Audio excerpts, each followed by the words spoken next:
Hello, this is Rory with the Love Chat, and today's topic is how do we fall in love? Now, this is video number 83. If you have a question you'd like for me to consider featuring on the Love Chat, please write it in a comment below. And if you enjoy these videos, please subscribe and hit like. Now then, let's jump right into the topic of how we fall in love. It's a little different between the genders, and so what we'll do here is let's discuss how men tend to fall in love first. So ladies, this part is for you. And gentlemen, don't be too mad at me, but the jig is up. We fall in love faster than women do. A 2010 study published in the Journal of Social Psychology found that men reported not only falling in love faster, but saying I love you sooner than women. And so this was surveyed by over 160 college students. I'll link this survey below. But the science and behavioral analysis does suggest that men do in fact fall in love with women quicker. But why? What does it take for a man to fall in love with a woman? First and foremost, there is the physical attributes. When a man looks at a woman and says, I like what I see. Why is this? Are men really just that shallow? Well, really, the message that's sent to the man's brain is that if I have a child with this person, the child will turn out healthy and strong. And so that is why we use things like makeup. For example, women will use makeup to make their cheeks appear more rosy. And why is that? Have you ever thought about why you do that, ladies? Because it attracts men. Well, because it shows that not only do you have good blood circulation, but that you are fertile. And that is something that men look for, obviously, back in their subconscious, the part of their brain they don't really control. We look for women to impregnate to continue the human race. I know it's not romantic, trust me, I know, but this is a cold, hard biological look at what's going on. Now, perhaps the more personable look is that when men are attracted to women, they're able to go further with their feelings. So what is the next thing a man looks for when he's trying to fall in love with a woman, or rather, is in the process of falling in love with a woman, not necessarily trying? He looks for a woman that he can consider loyal. Now, why is this? Men look for loyalty in women for a very simple biological reason. And that reason is that when a woman bears a child, she knows 100% that that child is hers. A man does not.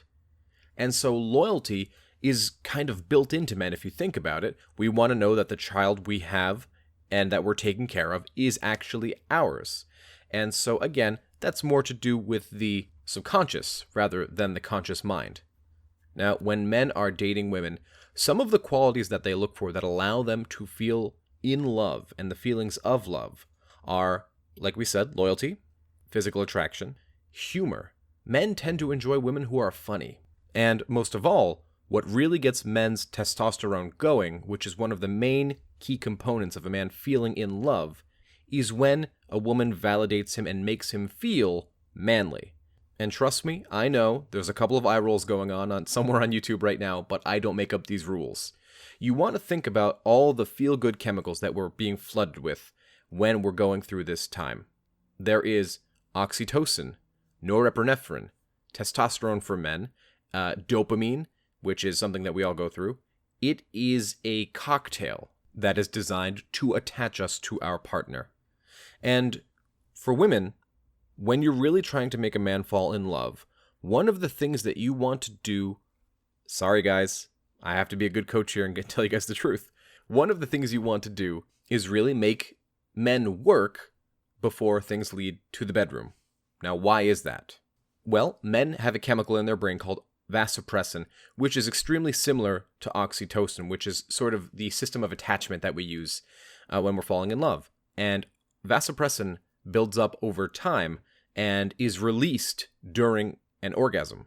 So for men, the more vasopressin is built up, the more they have the feeling of butterflies, of attachment. They feel sort of great around this person, and basically that build-up.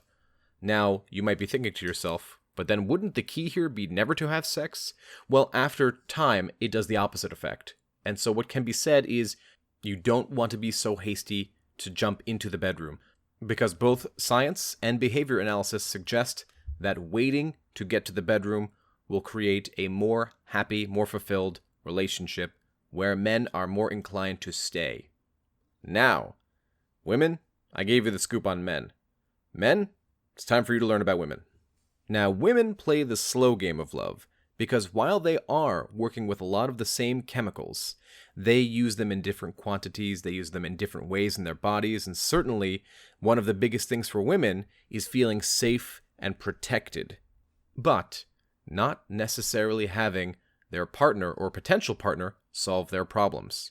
You see, women have much more norepinephrine and phenylethylamine when they're experiencing a sense of pleasure, which over time can lead to love.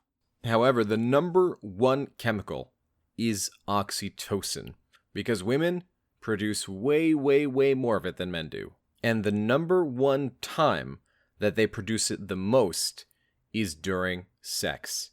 And so, women are far more likely to fall in love with a man over time and in the presence of sexual contact. However, oxytocin can also be released during much more innocent acts. Things like touching, hugging, holding hands, compliments. Seeing something that we're attracted to already releases a little bit of oxytocin. But we are not simply controlled by the chemicals in our brain. The other half of this, and what all men are freaking out about, and they're saying, but Rory, I haven't had sex with them yet, what am I going to do? Simple. All you need to do, this goes for women as well, this goes for anybody who identifies as anything. It's a very simple equation. All you need to do is show the person, A, that you have attractive qualities like confidence, charisma, being charming, relaxed, easygoing, unattached to an outcome, and B, that you're not looking to lock them down to a commitment. Your only objective during the attraction phase should be, as Coach Corey Wayne says, to hang out, to have fun, and to hook up. If hooking up isn't possible, just hang out and have fun, and whatever happens will happen, because we let nature take care of this part for us. If you look at somebody and you find them to be attractive, and they look at you and they find you to be attractive, and you do not possess any red flag qualities that don't work for them, let it happen naturally. That's my suggestion for those of you who are currently looking for someone new. Perhaps a good exercise is to write down some interesting things that you've done to attract people in your past that go beyond the conventional wisdom. Let's see what we can think of together. That's all I had for today. If you found my video helpful, I'd be very grateful if you would subscribe and hit like. Please leave a comment below and tell me what topics you want me to cover in the future. Also, if you'd like to do a Skype or email coaching, be sure to visit thelovechat.net/coaching. Oh, P.S. I released the Love Chat shirts that I've been talking about, and you can find where to get them in the information section of this video. 90% of the profits that we make from those shirts are going to be given back to charities that we're all going to pick together. The remaining 10% will be used for giveaways on the Love Chat. In other words, I'm not taking a single dime of profit. I got my shirt today, I really like it, and I hope you guys do too. Until next time.